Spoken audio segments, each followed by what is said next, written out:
अनावश्यक दगड बाजूला काढत असताना ते दोन दगड एका पाळावरती पडलेले असतात. एक मूर्तिकार जात असतो.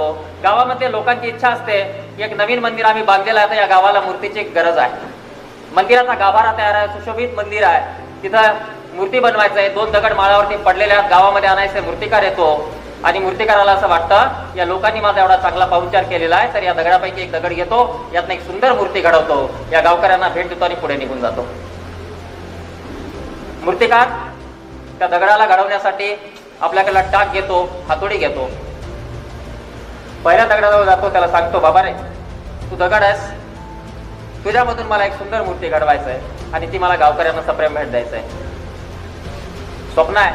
दगडाला असं क्षणात वाटलं की यार, मी तर दगड माळरानावरती उघडा पडलेला आणि निश्चितपणे मूर्ती बनेल.